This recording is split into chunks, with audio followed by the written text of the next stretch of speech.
സാമി എങ്ങോട്ടാ പോന്നെ?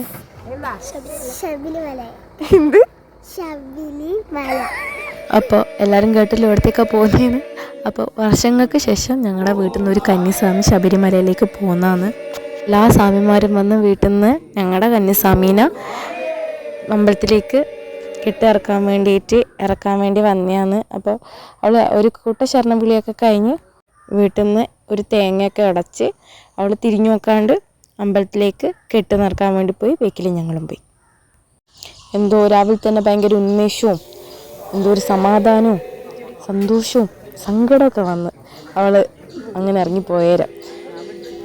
ഞാനും ഞങ്ങളുടെ ഒരു കുട്ടിക്കാലം തന്നെ തിരിച്ചു കൊണ്ട് തന്നതുപോലെയായിരുന്നു. ഞങ്ങളെല്ലാം എട്ടും പൊട്ടും തിരിയാതെ പ്രായത്തിൽ ഇതേപോലെ ശബരിമലയ്ക്ക് പോയ ചെറിയൊരു ഓർമ്മ മാത്രമേ ഉള്ളൂ. അപ്പോൾ അതേപോലെ ഇരുന്ന് നെയ്ത്തേങ്ങയൊക്കെ നിറച്ച് നിർത്താണ്ട് ശരണം വിളിച്ചുകൊണ്ടിരുന്ന്. ആദ്യത്തെ കെട്ടുകാരൻ നൈനുവിൻ്റെ ആണ്. നൈനുവിൻ്റെ ചെറിയ സ്വാമി നൈനു ആയിരുന്നു, കന്യാസ്വാമിയാണ്. ചെറിയ സ്വാമി നൈനു ആയതുകൊണ്ട് നൈനുവിൻ്റെ കെട്ടുകാര ഫസ്റ്റ് തന്നെ ഉണ്ടായിരുന്നു. അത് കാണാൻ പറ്റി. ഞാൻ വീഡിയോ എടുക്കുന്നതിന് ശ്രദ്ധിച്ചപ്പോൾ ഇടക്കിടക്ക് ചിരിക്കൊക്കെ ഉണ്ടായിരുന്നു എൻ്റെ മുഖത്ത് നോക്കിയിട്ട്. എന്താ പറയുക, കുറേ സ്വാമിമാരുണ്ടായിരുന്നു ഇപ്രാവശ്യം. നല്ല ഒരു ശാന്തിയും സമാധാനവും ഒക്കെ ആയിരുന്നു അവിടെ ഇരുന്നപ്പോൾ. നെയ്ത്തേങ്ങ നിറച്ചതിന് ശേഷം അവളുടെ കെട്ടിലേക്ക് നെല്ലുത്തരി വാരിയിട്ട് എല്ലാവരും അത് ഇഷ്ടപ്പെടുന്ന എല്ലാവരും വേണ്ടിയിട്ട് സ്വാമിക്ക് വേണ്ടിയിട്ട് കുറച്ച് അരി അത് കെട്ടിൽ നിറച്ചിട്ടുണ്ടായിന്.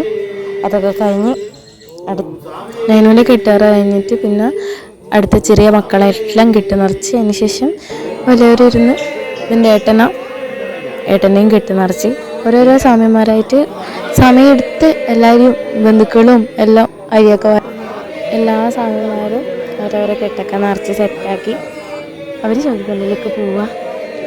ശരിക്കും പറഞ്ഞാൽ ഇതൊക്കെ കാണുമ്പോൾ എനിക്ക് നല്ലോണം സങ്കടം ഉണ്ടായി.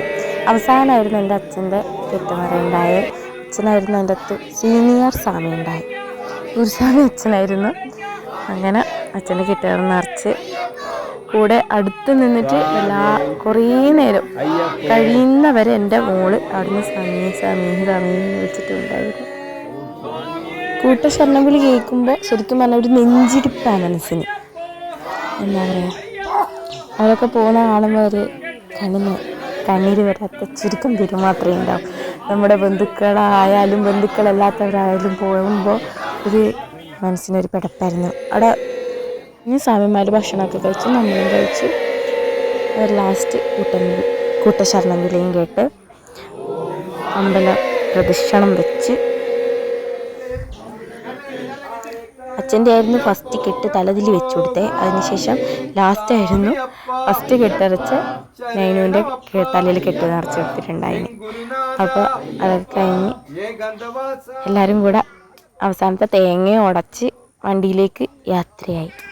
ചെറിയ മക്കൾക്ക് തേങ്ങ ഉടക്കാൻ പ്രയാസമുള്ളതുകൊണ്ട് അവരെ കൂടെ വന്നിട്ട് സ്വാമിമാർ തന്നെയായിരുന്നു, നമ്മൾ ബന്ധുക്കളായിരുന്നു തേങ്ങ ഉടച്ചോർത്തെ.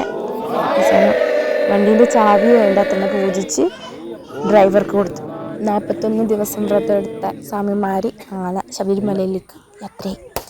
ഗുരുസ്വാമിയായിട്ട് നിന്നത് എൻ്റെ അച്ഛനായതുകൊണ്ട് അവസാനത്തെ ഗണപതിക്കുള്ള തേങ്ങ ഉടച്ച് വണ്ടിയിൽ ചാവിയൊക്കെ കൊടുത്ത് അവർ യാത്രയായി. ഭയങ്കര സന്തോഷത്തിലാണ് ഞങ്ങൾ എല്ലാവരും യാത്ര അയച്ചത്. അതിൻ്റെ ഇടയ്ക്ക് ആരോ ഒരാൾ കരയുന്നുണ്ടായിരുന്നു. അപ്പോൾ കരഞ്ഞിട്ടുണ്ടാണ് അവൾ ശബരിമലയിലേക്ക് പോവുകയല്ലേ. അപ്പോൾ ടാറ്റയൊക്കെ പറഞ്ഞ് അവർ നല്ല പാട്ടും പാടി നല്ല സന്തോഷത്തോടെ അവർ പോയി. അപ്പോൾ ഒരുപാട് നാളുകൾക്ക് ശേഷം ഒരു ലോങ് വീഡിയോ ഇട്ടതാണ്. അപ്പോൾ സപ്പോർട്ട് ചെയ്ത് കൂടെ കൂട്ടണേ. ബൈ.